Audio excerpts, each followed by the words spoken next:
I was hoping you would. I'm going to show you some enablers to break down that particular barrier. Research shows that we can benefit from group-based writing development. And I'm going to refer to it as writing interventions, but it takes many forms. There might be a 1-hour workshop, a 1-day in-person retreat, or you might go to Scotland for a week. It might be a writing group where you meet for a couple of hours on a regular basis. And I've cited some researchers, Aitchison's based in Australia, and Astana and colleagues are looking in particular at clinical researchers who are also doing doctorates. So maybe a nurse doing a PhD in diabetes care, for example. So group-based writing interventions might be informal, they might be very short, very structured, where you're asked to sit and write for an hour and not talk and not leave, or they can be quite informal. And the time and the format varies. It might be online or in person. So the keys to these group-based writing interventions are that they are a safe, supportive, scheduled place and time, encouraging community and peer support, and often explicitly saying, talk to the person next to you about the objective you have for the next hour. So you are learning goal setting, you're feeling part of a community, and you're moving from that imposter to feeling I have a voice to publish what I am researching. You are giving feedback, which is actually more useful than receiving it, because like we can't see our own behind, we can't give ourselves critical feedback. We need someone else to do that. Can't see the wood for the trees. We are looking at how we're spending time, and we're accountable and developing time management techniques. And I'm particularly interested in how these group-based interventions work on our sense of identity and confidence as writers. So my favorite researcher on this is called Rowena Murray. She's written that great book, How to Write a Thesis, How to Survive a Viva. And she taught me a long time ago her techniques, and she's published a lot about how she runs, especially writing retreats for doctoral candidates. Right, so the project I'm focusing on is called Doctoral and Academic Writing for Novice Researchers. We are funded by the Oxford Health Biomedical Research Centre, which is part of the National Health and Care Research Network, which is a government body funding evidence-based practice in the NHS. And we started looking at doctoral candidates in nursing, so that's why we got that funding. The first paper we published is in the Journal of Advanced Nursing, and we validated a new research tool which is capable of measuring the impact of your writing intervention, which we need to do because time is scarce. And if we find a methodology that we think is effective, we must quantify the impact. So I'm just going to show you what the research tool does. So in terms of our little project, we reviewed the literature. We found that there was no robust research instrument for measuring the relationships between a social writing intervention and a writer's developing identity, productivity, publications. We designed the tool, we consulted with experts and stakeholders, we revised the survey tool, we obtained ethical approval from Oxford Brookes University and the NHS, we piloted, we went through the validation process with some very clever statistical experts, and we are now extending the reach. We are working on ethical approval for some new directions. Sorry, it's too sensitive, this. We're looking at maybe, could this be useful for master's dissertation writers or creative writers? And what about well-being and these social writing interventions? So my invitation to you is to let me know if you might be interested in joining our use of it to collect more data, because being a quant tool, the more data and the more participants, the more generalizable the research is. So we created a pool of 39 items or survey questions, drawing on the survey tools we could find in the literature. But they were usually only about undergrads, or only about how many publications have you produced in a year since you attended that retreat. And there was nothing robust in health as an area. So I want to give you an example of the factors. Our methodology is factor analysis, and we have various different questions trying to measure changes or learning gain before and after attending one of these interventions. So if you come along, you'll take a short survey before and after, and we'll compare the difference. So we are analysing your time management, your awareness of the fact that writing is a process, your identity as you self-report it, your social behaviours, and your agency or voice or autonomy. An example of the questions would be, I can manage my time when faced with a doctoral writing task. And there's a Likert scale, 1 to 5. So we have validated this questionnaire. It is validated to measure relationships between an intervention and a writer's development. And our factors have what's called internal content validity. Other unexpected outcomes from our research so far is that it's useful as a self-assessment tool. So if I have a series of questions about core capabilities that are going to get me finishing my research or publishing it, it sort of raises my awareness. So it's a self-assessment tool that can be a learning opportunity. Because I will see, oh, I feel better about my time management, or, oh, I've realized that when I set objectives, they're wildly overambitious. So things that we might learn more about just by taking time to undertake the survey before and after attending a workshop would be, I've seen now that writing is a process. It's a myth that anyone sits down, and all these articles I'm reading in the journal have spent 3 years being reviewed and revised. And it's a process. And it's not that I'm not very good at it. It just does take time. The other unexpected outcome is that this survey can be used by facilitators as a teaching tool. So you might focus on one aspect, one factor, time management, and use that to raise awareness with your colleagues or candidates for doctoral studies. So I'm here to ask you to help us recruit further participants. Our inclusion criteria is basically anyone here today, anybody who is undertaking research and communicating it in language to an audience.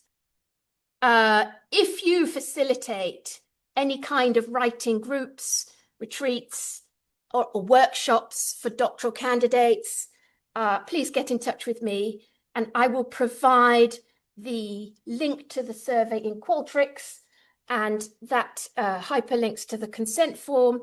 I'll provide the participant information sheet and the QR code or link to the Qualtrics pre and post questionnaires. There's my list of references, and that's it. Thank you. So we can, if you want to send us an email to try and create further, we can share it on our. Thank you. Thanks, Thanks, James. I don't know how I did for timing. Everyone, search participants then trying to use our mailing list. We also, our newsletter goes to outside of the institution to about 2,000 people. So, yes, we do have some distribution for those kinds of calls for things. Okay, our next speaker is Sam Skinner. He's a senior lecturer in fine art in the School of Arts, and he's going to be talking about new book launch, which is very exciting. I'll just get your slides up, Sam. Is that you? That's you, isn't it? Yes. Are you okay if it's recorded? Yeah, where is the camera? Is it? I might phone Well, it's mainly, to be honest, it's mainly for Helena because she's on the panel. If you stand there, she won't be able to hear you. So if you just better standing. And so it's coming up like that. Is that right? Yes, that's fine. Is it off? But it's 10 sessions playing. Let's see if it's. We can go. It's all right. Yeah, I think. I don't know how to turn it off. It's never done that before. I don't know why it's there. So Just go to slideshow. See if that does it.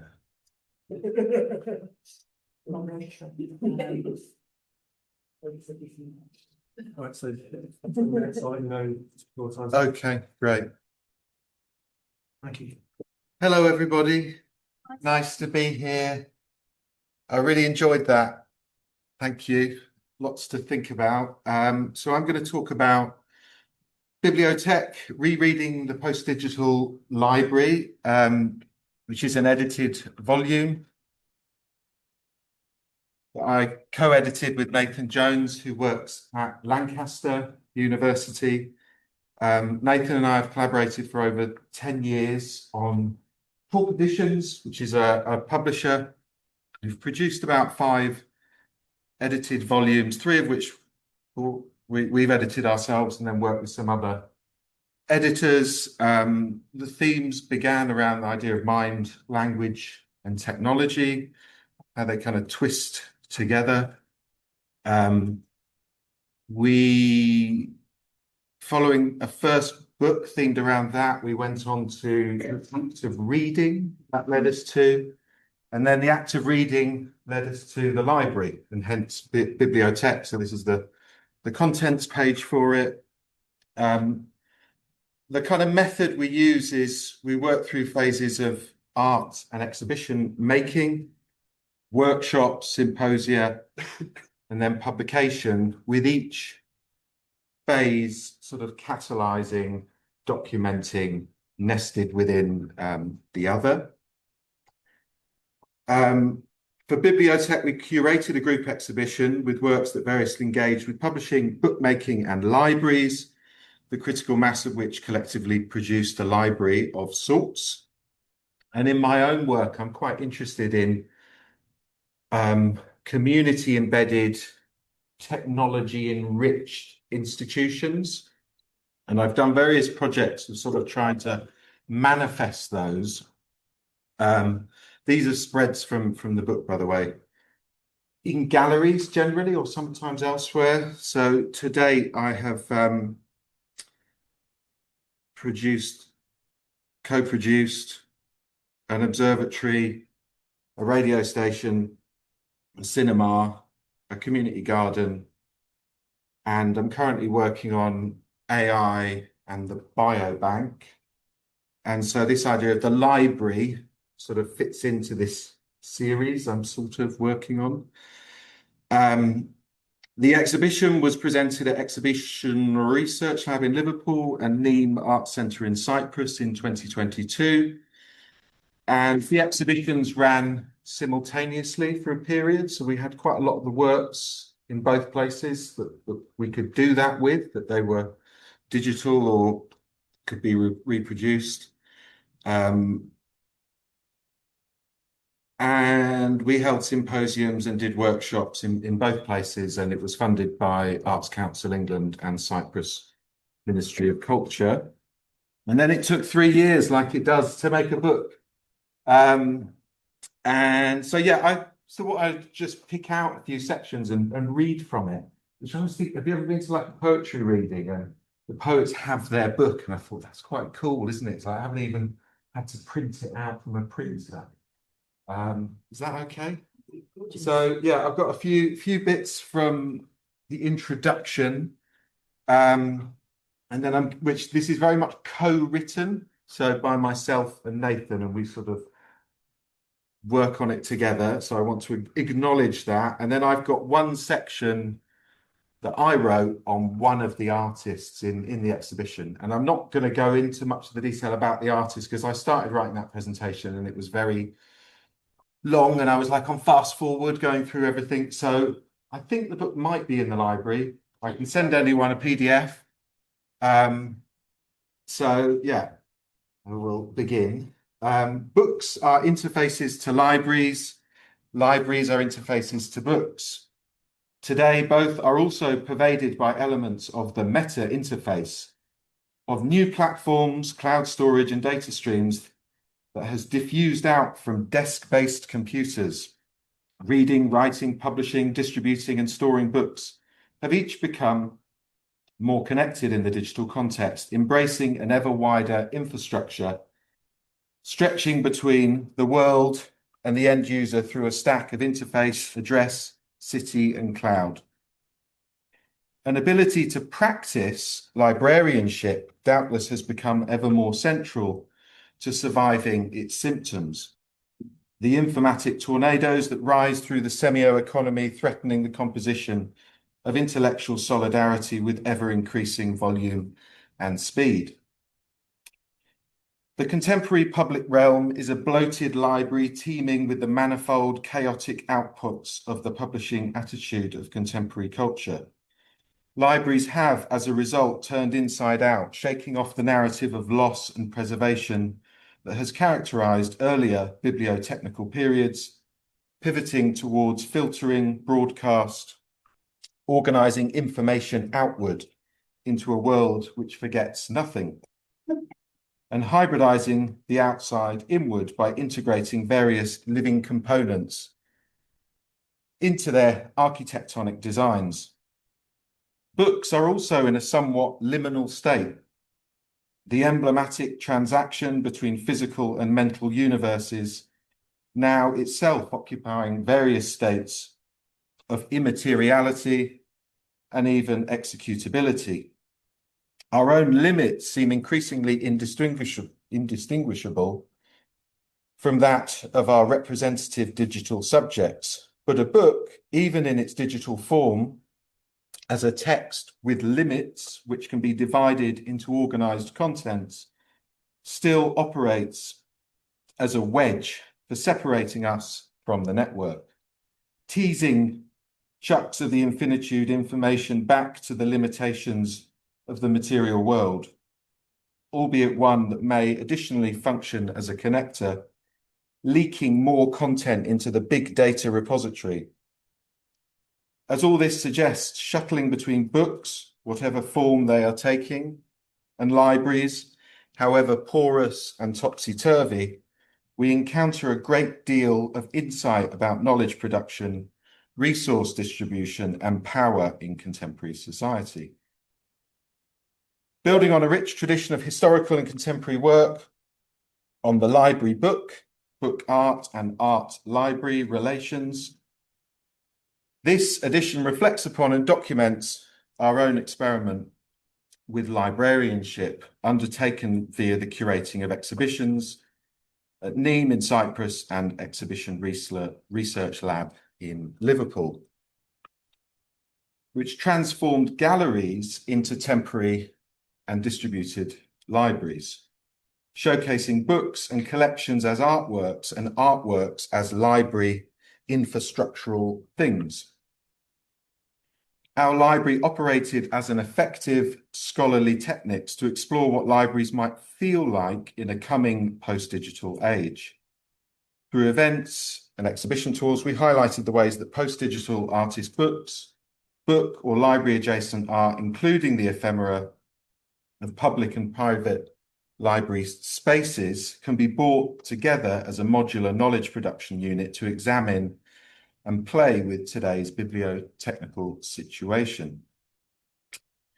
And now you hold in your hands or have on the screen before you an intermediation with those instances of experimental literature, critical librarianship, constructed languages, and alien indices, our own moment of librarianship iterated as a book.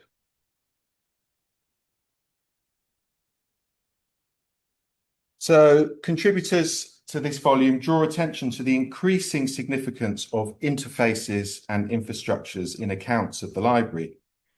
We feature illustrated essays, interviews, and artist pages that look backwards and forwards through the history of book storage. I have removed most of the pages with just text, by the way. So that's why there are more essays in this, but I thought I'd just get rid of those. And the discussion in the volume also acknowledges the broader landscape of publishing and knowledge production, encompassing websites, social media, file sharing, data farms, cognitive laborers, word processing engines, and even forests. The deeper integration of corporate automated entities into the network of book production and storage poses a particular challenge for those of us invested in democratizing book access and production cycles. So the majority of writers and artists appearing in the book, or for them, the library is personal precisely because it is where the cognitive and creative conditions of our trade appear to have found their last, albeit fragile, refuge. As Soren Pold and Christian Andersen note in the meta interface, tablets, fast networks, cloud computing, and more are not only technological advancements, they also seriously disturb and alter everyday cultural practices.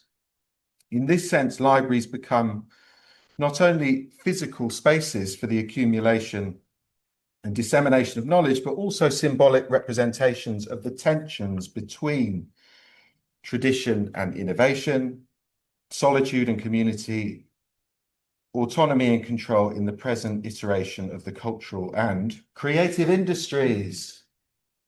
Emphasizing that because we're here for the so we're going to do the last little section from this bit of the introduction, if I'm okay for time. So Alessandro Ludovico asks that we consider librarians in the room, and we had a very nice session in the library, as information shaman, no less. Spirit guides into the network who help others with their knowledge and mediation between the known material and unknown immaterial. And they are also able to navigate the complexity of forces and relationships. These associations, isolation, community, technical, personal, organization, innovation, and magic, make the library the perfect model for an art exhibition that seeks to twist and satirize technology, shaping social aspects of learning. It does, however, also mean that libraries are at the forefront of a kind of paradoxical transformation. The library condition, or becoming librarian, that appears to infest us and follow us around. Or that we have all awoken to find ourselves to be a librarian-like creature, like Gregor Samsa transformed into an insect. The librarian and the library is an exalted figure in our age of publishing writ large. Just as the library and librarian are promissory figures of desire, of order, they also now represent our abject everyday. As our lives become more interconnected with the digital and the global economy, local boundaries between work and leisure fade, and formal spaces of learning dissolve into the ether, what Gerald Rowning calls factories of knowledge and industries of creativity, have today been diffused into train carriages, cafeterias, studio spaces that double up as homes, and hot desking facilities, where the neoliberal sense of time plus minus space collides. Because we are networked, we are nomadic, always becoming library, even while enjoying our leisure. Scholars in this context, as Catherine Hales has observed, assume nomadic cognitive tactics also, combining traditional close reading with the click and scroll, search term hunt of hyperreading, and availing themselves to various machine-enabled data summary tools to read and be read more efficiently. And I think that your previous presentation really spoke to that, to publish, to write and be read, at the same time. While watching a short video of a politician falling over or a cat high-fiving people in a gym, we are making valuable data. Alongside more visible acts of summarizing, annotating, writing, remixing, tagging, registering, categorizing, and bookmarking diverse combinations of digitized text-like materials. While referring to facets of an individual's readerly capability, Hale's observation that close, hyper, and machine reading can be made to reading from this small type, you see, can be made to interact synergistically with one another, evokes for us the way that education infrastructure cludges individuals together in post-digital space into workable, always contingent collaborative entities. Co-working spaces infused with cloud services synergize reader-writers into living libraries, telescoping our interior lives down through yet another data-deep axis. Blandly aware of these manipulations, we social acts on the job, blurring the lines between performative protest, aesthetic friendship, and clickspertise even further. Close reading, social profiles, hyper-reading job applications, and machine inputting variables to be serviced, cache and sociality by the network that reads and annotates us. In interior designs formally defined by the library's contents and the society the library serves, libraries have responded to a state of confusion between limitations of content and the infinitude of social networks by simultaneously internalizing and externalizing their meta-interfacial nature. They have acquired the texture of simulacra, living post-internet artworks, manifesting most evocatively as clusters of lime green, easy clean, cushionless sofas, perhaps surrounding an unlikely tree. Do we all know the cherry tree at the entrance to the library here? Plugged into the ground among the Ethernet and power cables, posters or magazines, and futile cabinets.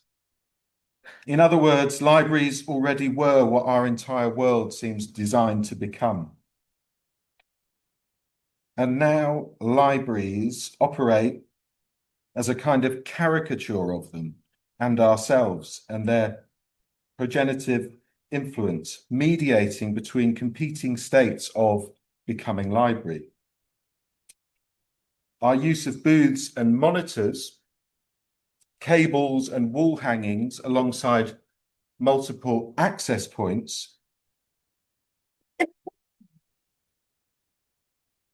of immaterial space within the BiblioTech exhibitions performed these webs of influence and became an unconsciously ironic design. At once a very typical looking contemporary gallery space and a kind of institutional critique on our own places and technologies of work. Which is to say, if our exhibition, in trying to look like a library, also looks like post-internet art, then the artworks, while being about books, shelves and collections, were also about the working conditions of the artists themselves. 2 minutes, yeah. So it's the last bit from the introduction. So I'll just find the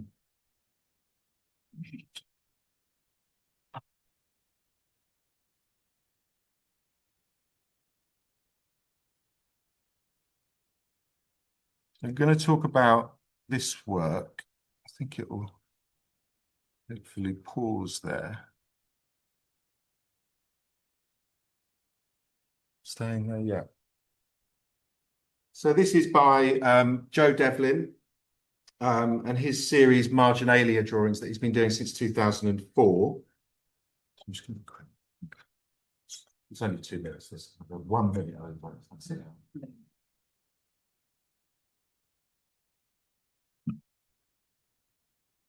So yeah, just I wanted to sort of at least at one point focus in on one of the works within the exhibition. And yeah, and this is a short text that I wrote about it. In Joe Devlin's Marginalia drawings, the marks, writing, highlights, drolleries and doodles made in the margins of library books by readers are carefully collated, copied and compressed onto single sheets of paper by the artist. Devlin's act of redrawing and rewriting notations like a post-digital monk, copying the wrong part of manuscripts, brings readers of different books into dialogue with one another and connects historic practices of annotation with newer digital contexts of scanning and reproduction. Crucially, the original printed text has been removed within the drawings, pushed out of sight, shifting the peripheral into frenzied focus to become the central body text itself. The inscriptions contain hints of their origin, but have broken free, only to be caught in a web of other kindred notes from the margins. In doing so, the series highlights how acts of destabilization and rewriting ad infinitum. Equally, they demonstrate how the act of reading turns to and is co-constituted with the act of writing. As we read, thoughts, ideas, and words are inscribed in the mind, reprogramming us. We execute these codes, inscribing, affecting, and making public, publishing further acts and texts for others to read and write in the margins of. Imagined, zoomed out on mass marginalia is a counter practice and produces a counter image of a more decentralized, deterritorialized, out to sea sense of author readership and accompanying textual worlding. And then I'm just going to show you his dog ear compositions from 2023.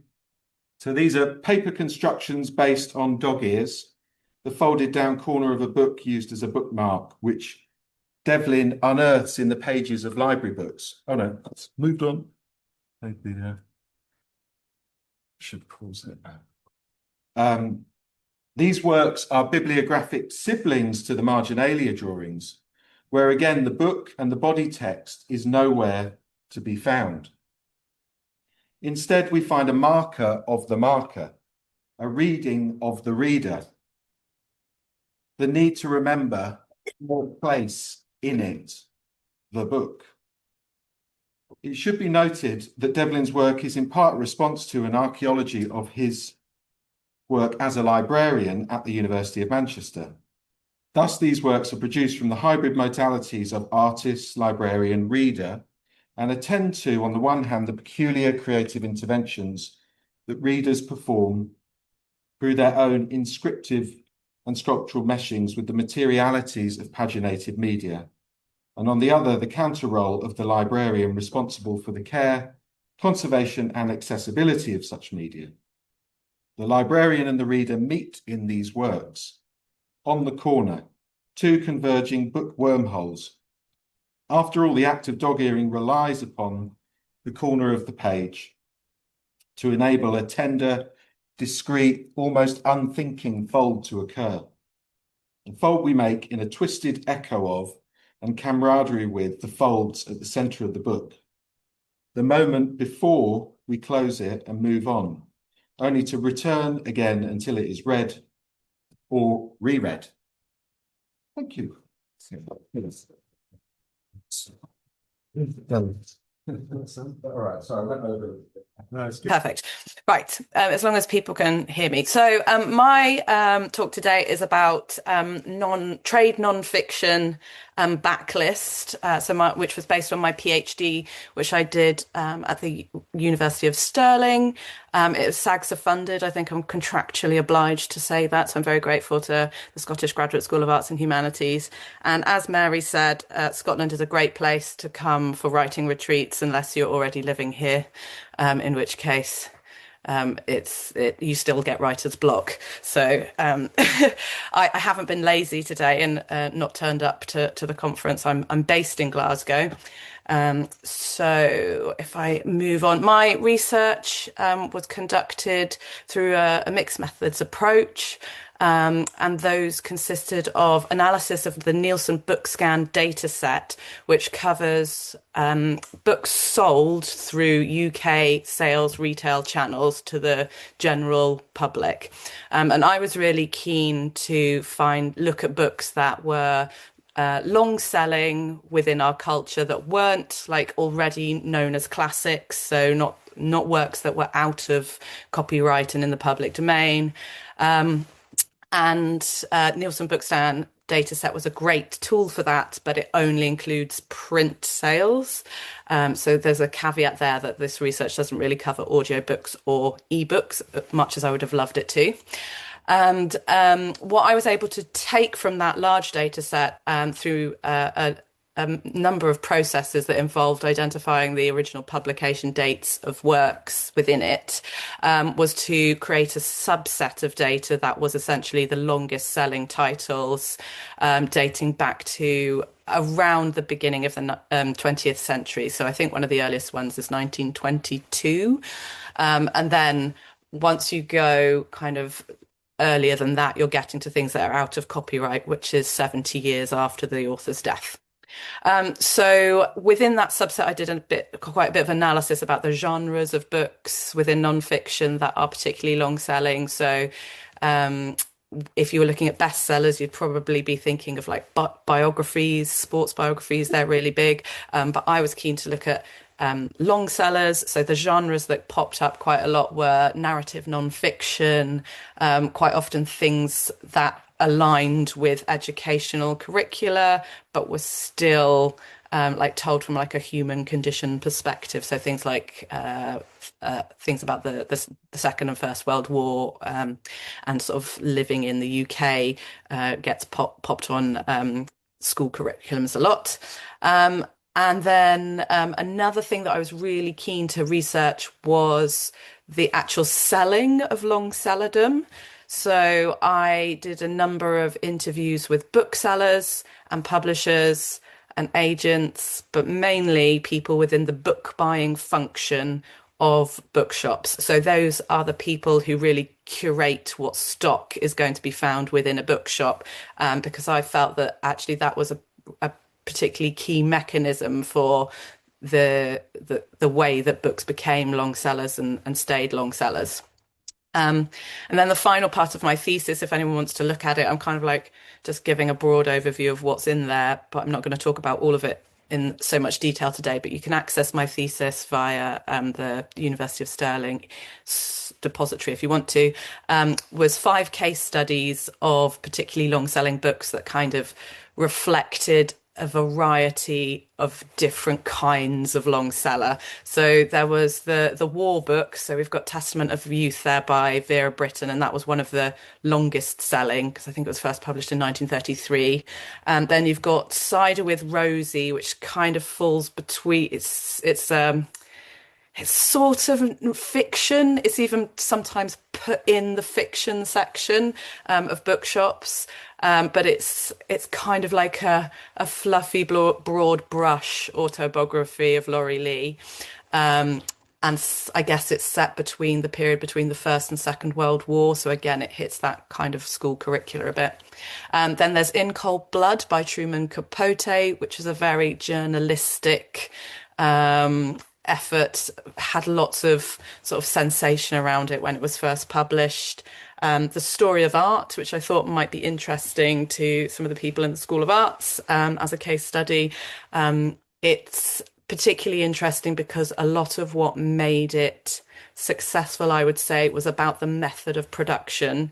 It was dictated rather than written out. So the language within it was very natural and accessible.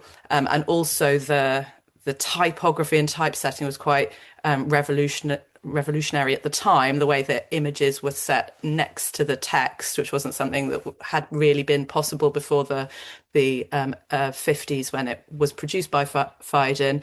And because it was so painstaking to create, they kept it the same and it hasn't really changed until these beautiful pocket editions were produced a couple of years ago. And then the final example there is David Pritchard's Right Way to Play Chess, which is kind of like one of the examples of the genre of like the book you would go to for learning chess. But what's interesting with this particular one was that I think it was very much a bookshop created phenomena. It was the book that Waterstone stock in their core stock on chess. So if you're going to buy a book on chess, that's the one you were most likely to find. And as a result, it's become one of the longest selling and best selling books on chess. It's not necessarily relating to the caliber of it's a good book, but it's not the best chess primer according to people that teach and learn chess.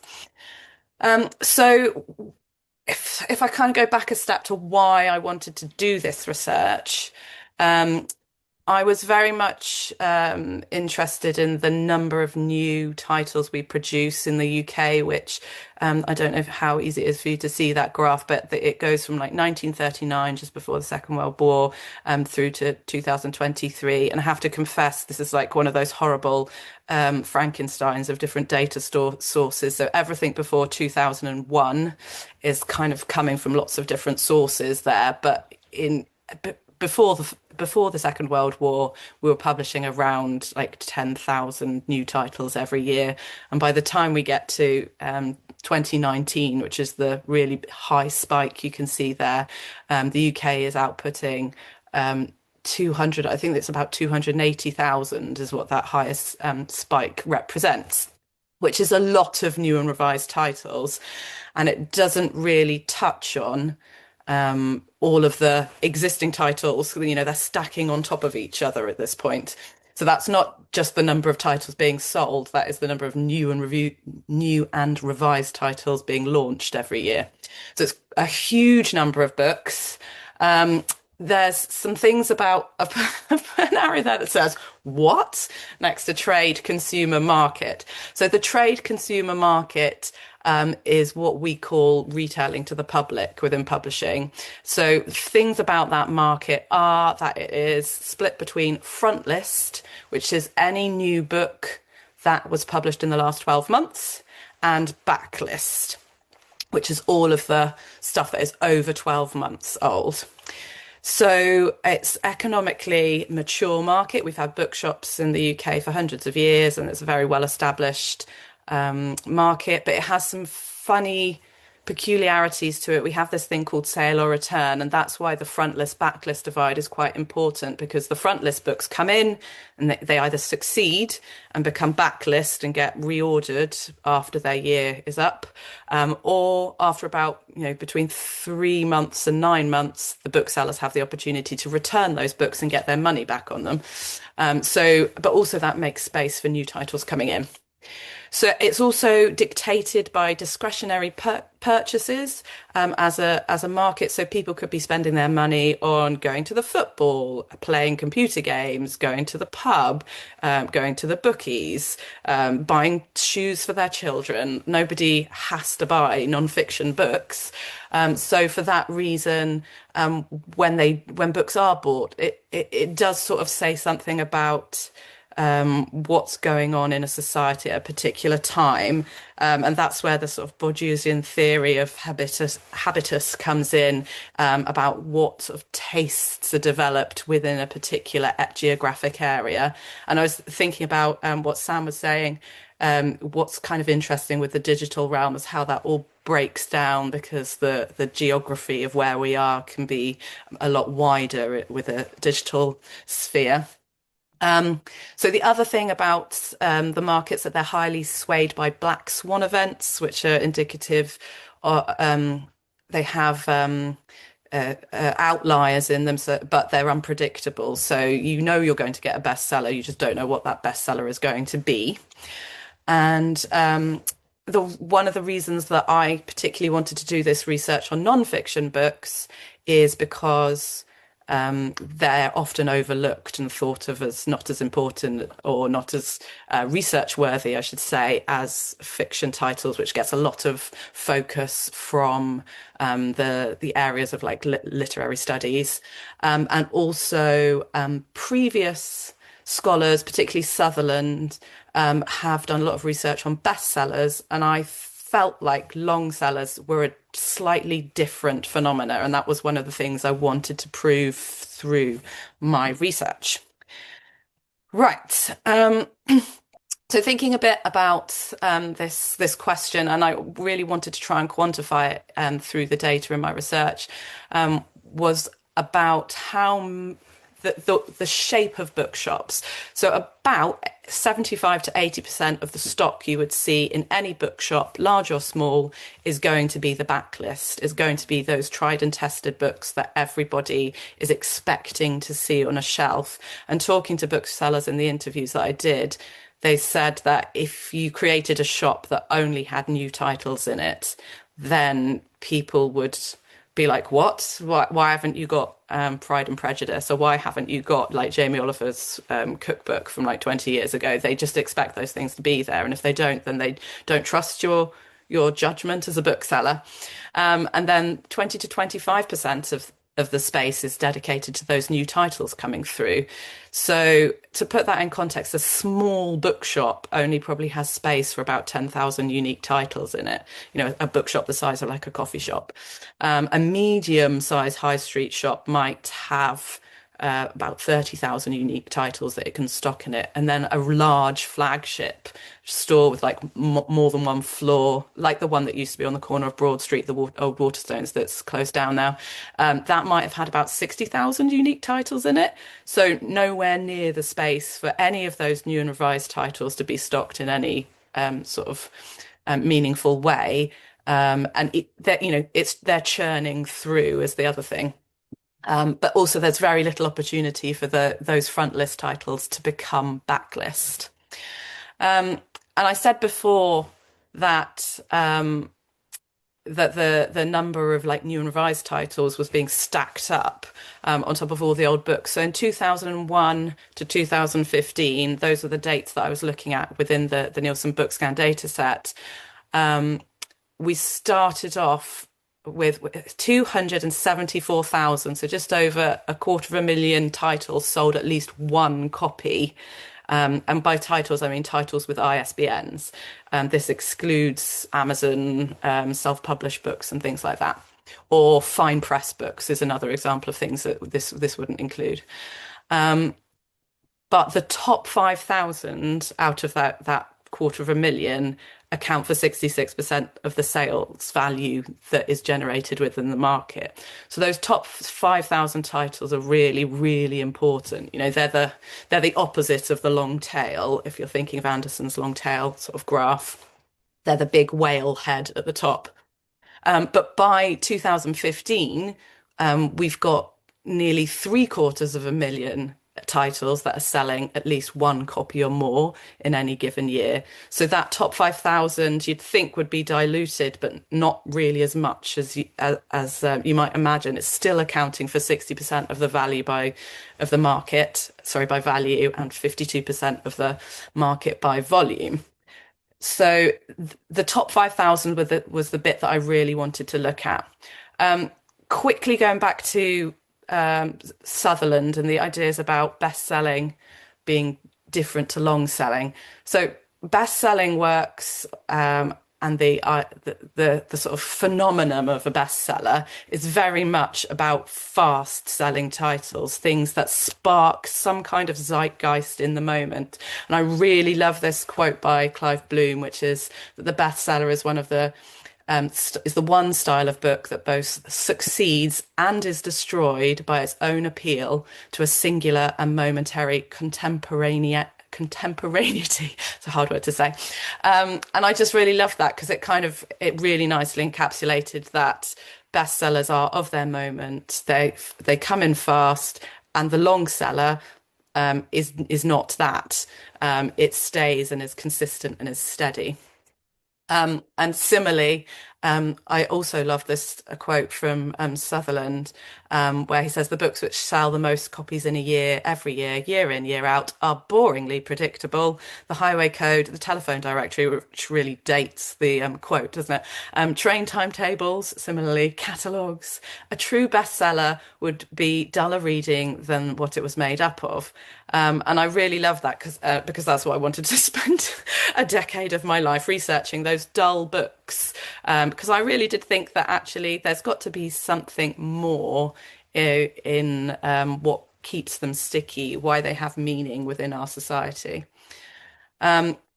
So from my work, I developed my own definition of a long seller then, which is a work produced in all print formats and editions. I was quite clear in my data that I wanted to aggregate everything. I didn't care whether it was like this one with this cover or this one with this cover, or, in the case of the Testament of Youth, the centenary edition, or one of the other editions. I wanted to aggregate all those sales together and look at the work as a whole, that has sold in significant quantities over a prolonged period of time, which I stated as beyond the average, within a specific subject category in a particular territory. For this research, I was looking in the UK market, but the particular territory is very important because what is an average sort of selling book is going to definitely differ in different countries.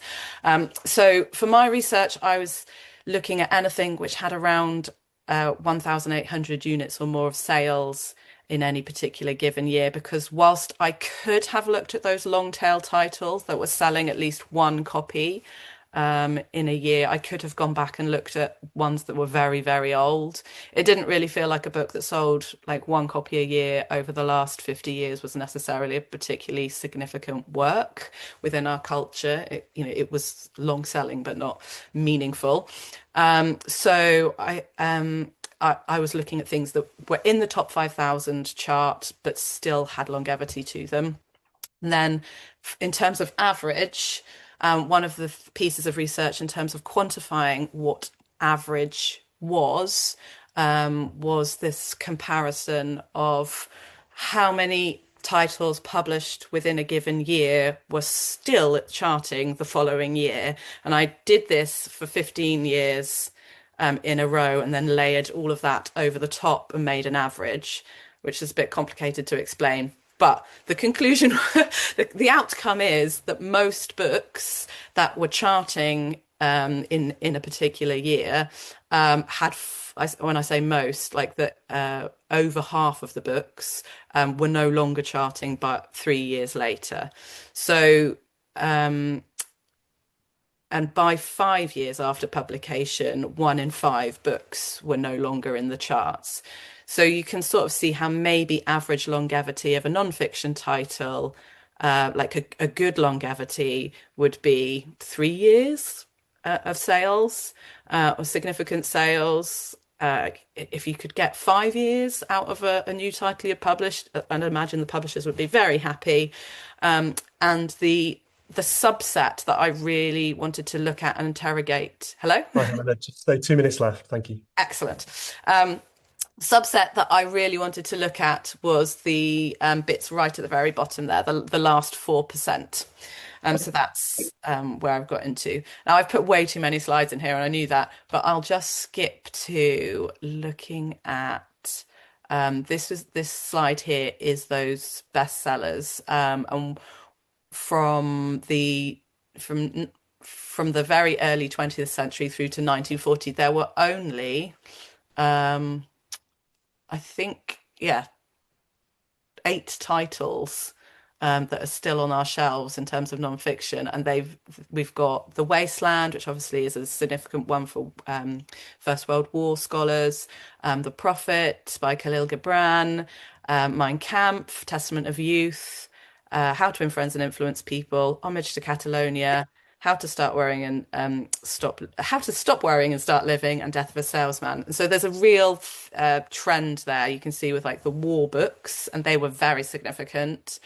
And then moving on from that, within the 50s, we start to see things that are more about almost like the Bible of certain topics. So we start to get in a bit more self-help, the power of positive thinking. There's a lot more narrative nonfiction coming in there. And we've got the story of art and a right way to play chess as well that kind of like make their appearance.